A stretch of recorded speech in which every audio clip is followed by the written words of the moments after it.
Hey folks, it's Doug Henschen, VP and Principal Analyst at Constellation Research, covering data to decisions.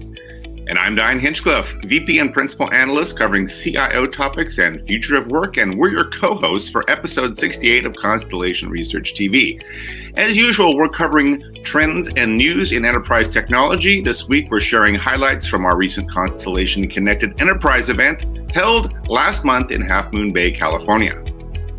That's right, Dion. After the news, we're going to hear from Marie Merle Caekebeke. She's the top sustainability executive at Baker Hughes, which was the winner of Constellation's SuperNova Award in the ESG category. And then we're going to share one of Dion's panels, lessons learned from Constellation Business Transformation 150 winners, including CXOs from Lindsay, Colliers, and Wake County, North Carolina. But first, let's get to the news with Constellation Research Insights Editor-in-Chief, Larry Dignan.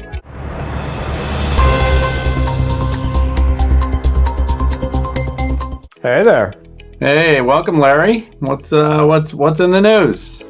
So we are exiting tech earnings right now, and the upshot is they're all kind of better than expected, except for Apple. It's a little eh.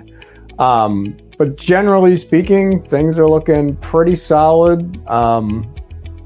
Google, Microsoft, all the cloud hyperscalers did pretty well.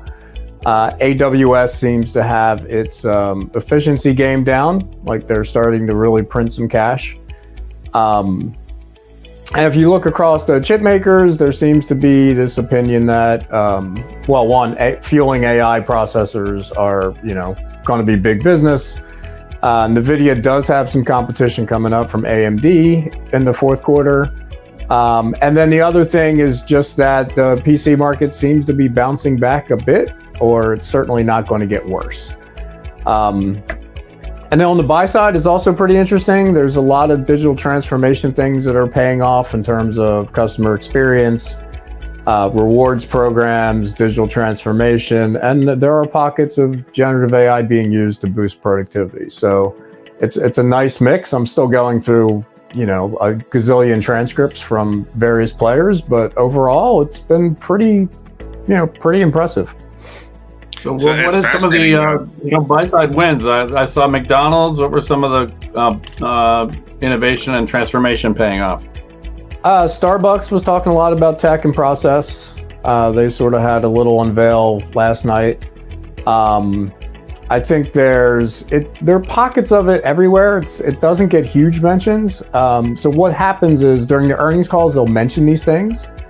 And they'll mention some, key wins, things where they're getting traction, and then they'll follow up a lot more on their investor days. So that's kind of what happened last quarter. A company like Wayfair, they scaled up a lot during the pandemic because everybody's buying office furniture and furniture online.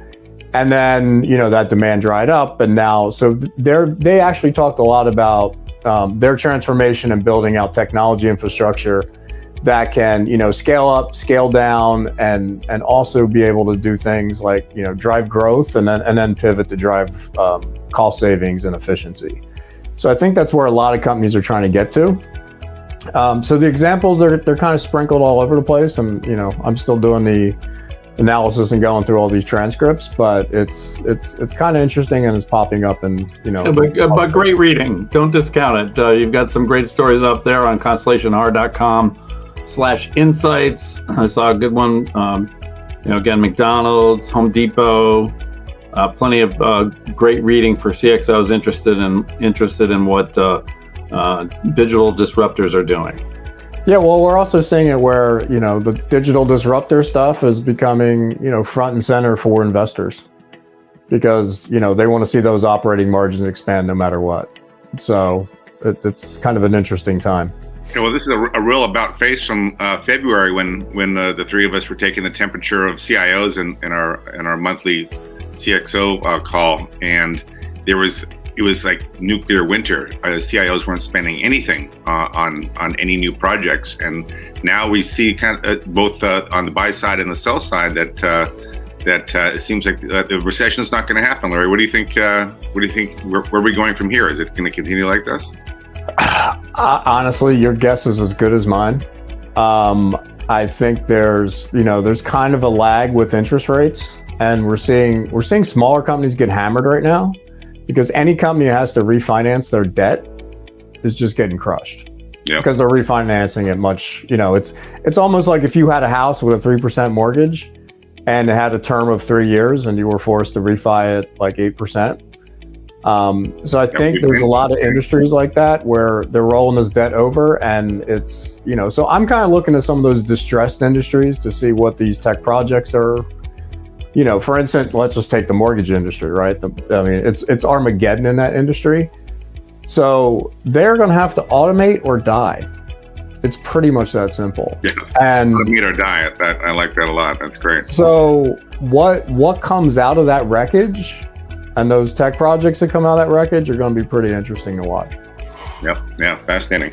Well, on my part, I've been tracking our favorite topic, generative AI, which is still the biggest subject out there in the conversations I'm having with CXOs.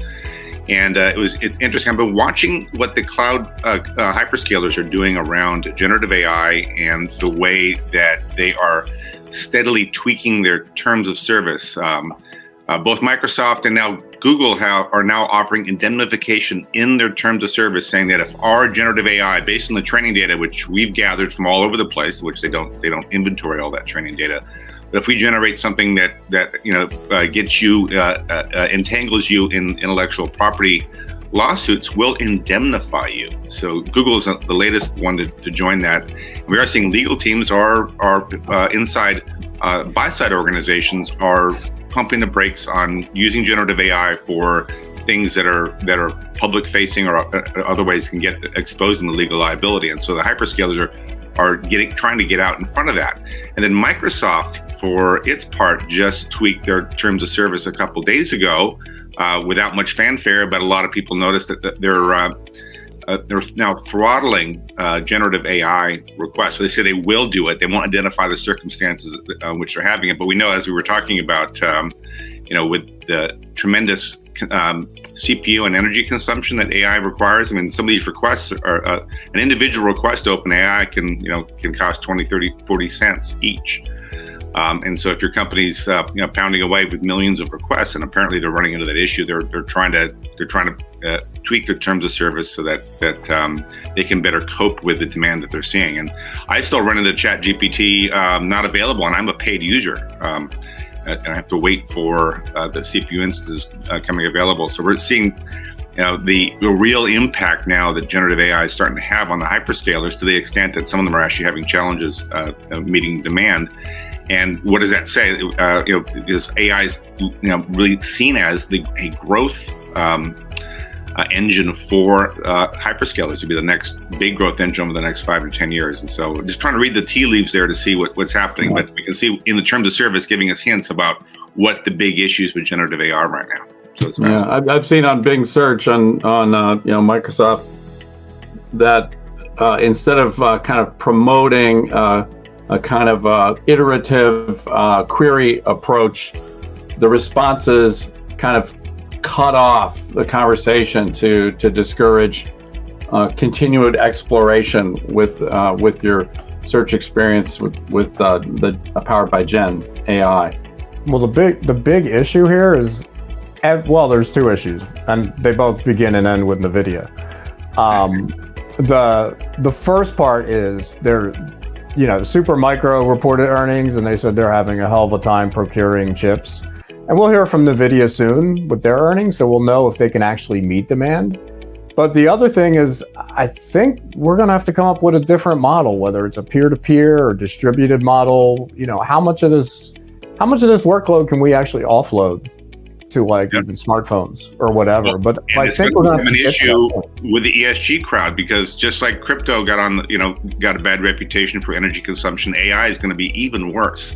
Right. Is what we're seeing, and as everyone's running in constantly retraining their models, and so I'd be interested to see, Doug, what in your work on the ESG space, is generative AI and ESG going to collide? I think. Yeah, I mean, there's a lot of alarm. That over the life cycle of an LLM, it has the carbon footprint of 5 cars from beginning to end. Yeah. So definitely some concern there. I actually asked some of the chip companies at CCE, some of the cloud providers at CCE about the sustainability of these Gen AI, and they kind of equivocated. They know it's a problem. But on that topic, we just had our CCE event, Constellation Connected Enterprise, and I was kind of doing some informal surveys among attendees. So there was a lot of, I would say, realistic enthusiasm for Gen AI among CXOs at CCE. But almost every project I heard about was something that was very low risk and internal. So I talked to Kate Carruthers at the University of New South Wales, and they're looking at grading essays, having the Gen AI do grading, and they had 8 years of essays around a particular topic or a particular certification test. And so they wanted to, make it easier for professors to get that work done, but also provide more consistent and kind of verbose, detailed input. And so they're testing that out, and they've seen quite good results. And then they're also using some of the project to further their research on Gen AI. So it's serving a class about Gen AI, and it's also serving one of these tests. Another project was the CIO, Jonathan Feldman, the CIO at Wake County, North Carolina, is screening land deeds that still have like redlining verbiage, sort of restrictions on who can buy based on race, and they need to get all that out of there. So they're kind of proactively going through land records and deeds within the county and screening this stuff so it can be proactively flagged, and then legal authorities and owners of land can kind of deal with that paperwork behind the scenes. And then I talked to a drug company that is doing what I've heard many Gen AI projects, taking away that IT service support and making it more of a bot experience by taking their whole knowledge base for IT support and freeing up the time for the help desk for internal use cases. So I don't know, any other thoughts on what you're hearing about buy-side projects with Gen AI? I think from what I've seen so far, they're small, they're focused, and they have quick ROI. But the idea that the buy side is going to go out and buy these huge instances to do some crazy, because Google, Microsoft, those guys have to spend a ton because they're doing these consumer-facing apps. Yeah. But if it's just some process where you've always looked at it and said, you know what, this is manual, it takes too much time, just knock it out. Yeah, I'm aware of a couple among the BT150. I'm aware of a couple of large AI projects, but I do think the majority of them are dominated by quick wins to prove that they can do something right now. But I think they're starting to come. Yeah, and agreed on the cost concerns. I think every vendor I'm talking with, not the public cloud vendors, but the SaaS vendors, are really looking at the how they're going to charge customers for the Gen AI capabilities they're developing. That's going to be a growing conversation. But listen, folks, that's all the time we have for the news this week. But stay tuned for Larry's interview with Constellation SuperNova Award winner Marie Merle Caekebeke of Baker Hughes, and then Dion's panel discussion of lessons learned by our Business Transformation 150 winners.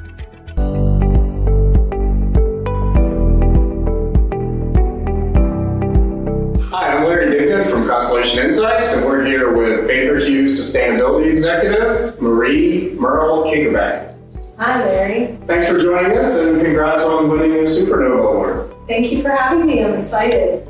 So, I guess tell me about the project that you had to win the SuperNova Award. Sure. So we at Baker Hughes are an energy technology company. So we're focused on bringing energy forward, which really means looking at the impact that energy has, looking at the environmental footprint, the social footprint as well. And as part of that, we have deep commitments to sustainability. Every 2 years, our company holds a materiality assessment, which is really looking at our key stakeholders, whether it's our investors, our employees, our customers, and we do a series of interviews and surveys just to really understand, do the programs that we have, do our commitments and sustainability align with what our stakeholders want. And as we were doing this exercise, I'm mindful of the fact that it takes a lot of time, a lot of resources on my team, and things in the sustainability space are shifting so quickly that I wanted a way to not necessarily replace strategic engagements with our stakeholders. We're always going to have customer conversations. We're always going to have investor conversations and speak to our employees as well. But I wanted something to supplement it. And so we reached out to our partners, C3 AI, and worked with them to really enable a tool that would be able to help with some data mining and really looking at some key sustainability topics across what we call ESG. Instead of saying environment, we say planet. Instead of saying social, we say people. And then we talk about governance and principles, right? So we looked at those topics that matter to our stakeholders, and we identified what is a way that we can look at the information and weigh it in a way that would make sense for our assessment. And so we identified what was important, right? So I focused more on SEC filings, things that have gravitas, that have weight to them. When you look at social media these days, everyone is a sustainability expert. But when you look at the commitments that they have in their proxy reports, the situation is very different. So I really wanted to focus on that. And the tool enabled us in just 9 weeks to really data collect all of this information to really be able to look at what do our stakeholders expect from us, and what are some decisions that we need to make based on those information. So this wasn't a question of automating, really. This was a question of you just ran out of humans, right? Because all that data is unstructured and all those documents are unstructured. So you almost need something just to monitor things constantly. Right? Yeah, I think so. At Baker Hughes we have a strong sustainability HQ team, and so I had enough humans and employees. What I wanted the individuals on my team to do is really take ownership of sustainability and what are those things that we can implement to move the needle on sustainability and on progress, right? So it's not so much running out of sweat equity as much as wanting individuals on my team to focus on the implementation and the change rather than just data mining. And I felt that we could leverage an engine, a machine, right? But the decisions would be made by individuals, right? So it's man and machine working together really to move the needle on sustainability. And you're a big C3 customer anyway, so was this a case of just adding on to existing platforms and use cases? Yes, so, Baker Hughes and C3 has a strong partnership because at the core of everything we do is data, right? You need strong data integrity. You can't measure what you don't, you can't manage what you don't measure. And so we always talk about at Baker Hughes, we want to focus on those partnerships that are really going to align with what we're trying to do as a business, right? So we call them progress partners, and C3 is a progress partner for us. And so it was reaching out, seeing what they had, and then continuing to build together to come up with a solution that would really demonstrate the return on investment and then could translate into some really sound data that we can make decisions on. Because, if you look at ESG, the E and the G seems pretty solid. Yeah. The S is shifting all over the place. And if you're a company, you're sort of like, well, you kind of want to know where the waves are going. Yeah. That's why I asked, basically. No, that's it's true that, ESG and sustainability in general has, I wouldn't say evolved because that's the wrong term, but it is first and foremost, emissions is right in the middle, right? It's the largest thing to tackle. Everyone's talking about climate impact, climate-related risk, right?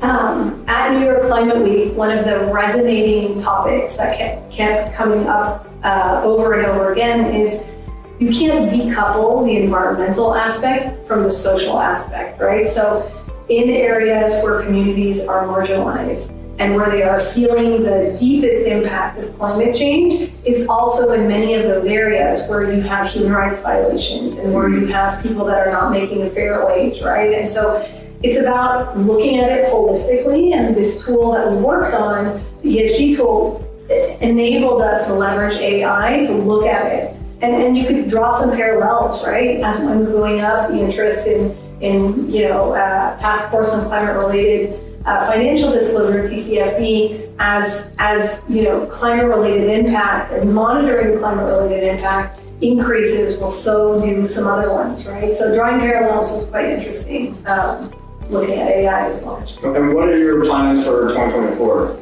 for your zero horizon? Yeah, so 2024, we want to, our team is really focused on the lessons learned that we've learned from this tool.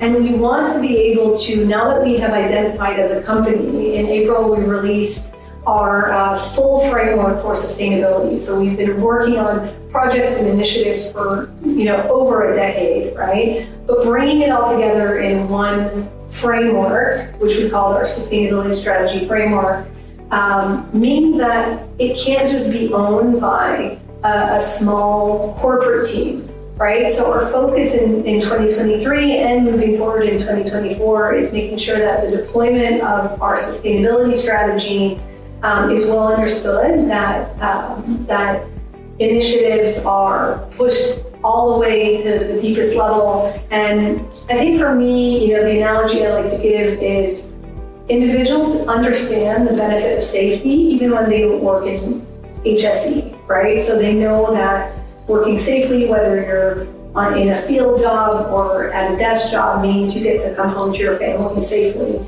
My vision is that I want everyone to have that same focus on sustainability, understanding the value add, understanding that as members of society, we owe it to the environment, we owe it to communities to understand our environmental and our social footprint. So for me, 2024 is a deeper engagement with employees, all from the top to the bottom, across regions, across all the different locations where we work, and also across the functions, just for people to really understand how they play a role in sustainability.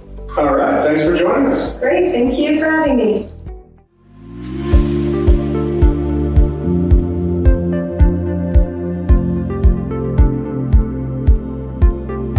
So we've got another set of very distinguished panelists that we're hoping to really get some wisdom from, some insight. We want to talk about the trajectory of how these leaders became, the leaders that they are today, and where is this all going to go tomorrow? I think one of the most important parts of my career that I remember very vividly is when as a woman in the industry. I got this message from my VP saying, your ideas are very smart, but you need a little bit more authority in order to make them happen. So why don't you think about just pivoting into management and leadership? I felt offended a bit. But then, as I took it in and I learned more, I figured that there is some truth to that. So that was important. That whole sponsorship, feedback, and people who pushed me up. There weren't always women. There were a lot of men in my life that pushed me up. And also, I have to say, my love for science comes from my dad and my uncle. They were the ones who pushed me into that direction, and I never felt that this is something that a woman can't do. Although I had the other side always, my mom saying it's too tiring. Don't you want to take it a little easier? But I have to say, it's important as a woman leader. It is important that you're always talking to people who are interested in your growth. Surround yourself with a network that is achieving, and they would want to help you. And also, one other thing was I never try to compete. I try to learn, and then I always get identified. Just like this word, it just came from nowhere, as you know. Yep. So I think it's important to stay authentic and stay connected. Another part of the story is who's the leader you're working with. I think that is very important. Did a lot of machine language and and then ended up in IT, of course, and realized, holy crap, like the technology doesn't matter at all. You know, when you're putting together IT teams, what really matters is the leadership, what really matters is the people, what really matters is how do we work together to solve problems? How do we bring value to the table? Exactly, because as it turns out, folks with handcuffs on aren't very happy, and folks who are not very happy, as we heard earlier, are not very engaged, and the folks who are not very engaged don't help your business be profitable, serve people well, and so on. I'm going to say 3 kind of words that have been driving forces as of my journey, and then I'll probably dive into some moments where the inflection points came in. The first is serendipity. Serendipity rocks, just rocks. I used to beat myself up because I'm not very structured, I'm not very planned, I fly by the seat of my pants. But it works. Somehow the connections work, everything sort of fits into place. And that's been the story of my life. If I get calls from, I went to Berkeley, so I get calls from the kids from Haas now saying, everything looks so well planned, you have such a great career. And then they're a little bit of a shock when I tell them I went kicking and screaming for most of them across the different lines that but it just seems to work. Strategy in hindsight looks very good. It's kind of the founding characteristics, if you will, and I will use the Hindi words and I will translate them to English just so everybody. They're called Jugaad and Junoon. For those who understand Jugaad, it is resourcefulness, making something out of nothing, or just making do with what you have, or just making shit happen. Making stuff happen. And Junoon means just bringing your whole self, your passion for what you want to do. Right? Without that, it's, and then that has to be in your mindset, in your actions, everything you do. After all this, after doing a bunch of corporate jobs, I'm ditching all that, ditching the money coming in. Told my son when he started his job saying, you know, you're the only earning member of the family now and building a startup. So what do you know? I think I've just begun.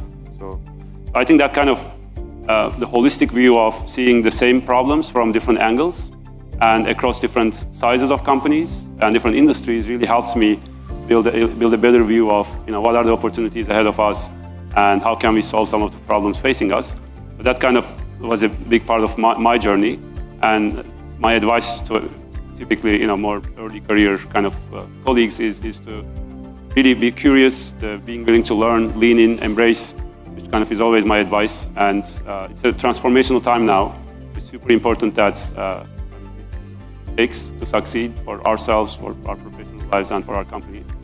And just, you know, always, I got really good advice that always keep your name clean, leave a better team behind. I try to keep that always in mind. So always make a positive impact to every role you are in. And then have a reputation after you leave, whatever the condition is. You know, markets change, company objectives change, you sometimes have a disagreement with the CEO. But at the end of the day, you know, did you have a positive tenure? Did you make a positive change? And then, of course, you know, there's always other people to continue. So you know, nobody is indispensable. And but just move on and take the next challenge. So, and I've always been curious about data. I always pursued interesting data problems, whether it's IoT data or insurance industry data or other types of unique trade data, and because once you figure out how to leverage it, then there's so many problems you can solve. What's the future of our jobs look like? So lightning round real quick. Are we all going to just be talking to ordering around chatbots in our future careers here, and we'll have very, very small teams of just really, really bright thought leaders and strategists, or what's the future look like? So I think, part of looking for less complexity in our lifestyle has taken us on the journey we are. But we just have to be careful because we can become too lazy and leave out the essence of the humanity to something that I don't want to make a decision. Let the robot tell me what to do. Yeah. So more automation and keep the humanity. That's right. Exactly.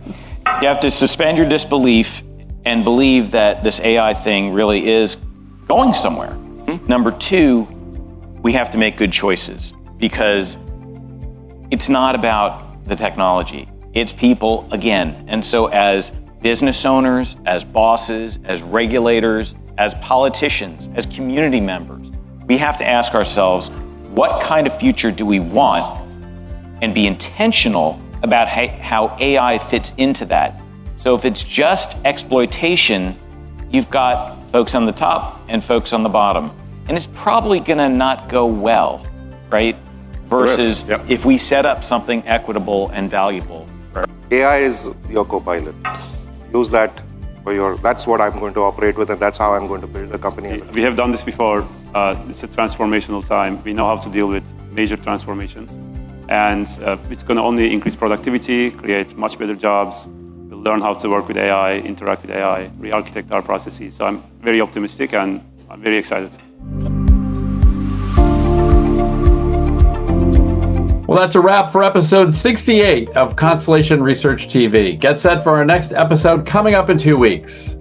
That's right. Co-hosts and partners in crime, Holger Mueller and Liz Miller, will bring you episode 69 of CRTV. In the meantime, follow us on LinkedIn and on Twitter at ConstellationR and at the hashtag CRTV show. And don't forget to subscribe to Constellation Research TV on YouTube and subscribe to CR Insights at ConstellationR.com to keep up with Larry Dignan's enterprise news coverage.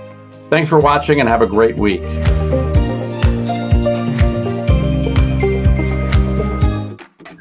When I go on news programs, they always ask me to put a virtual background with bookshelves. That's really? Supposed to make it's supposed to make you look really well informed. Oh, I thought the next part was yours. I'll do it again.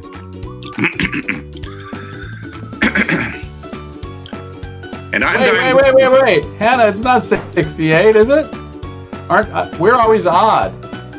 Oh! Yeah, because we skipped last time. Those snakes. Holger! We have to be consistent and have a show. And now it's like, we shouldn't skip. Well, you guys skip. Now we get to do episode 70. I'm very happy about that. So yeah. So take it from the top because you said episode 69 and it's episode 68. No, I mean, are you going to start off? Are we going from the very yeah. Sorry. Okay. .com to keep up with Larry Dignan's CRTV.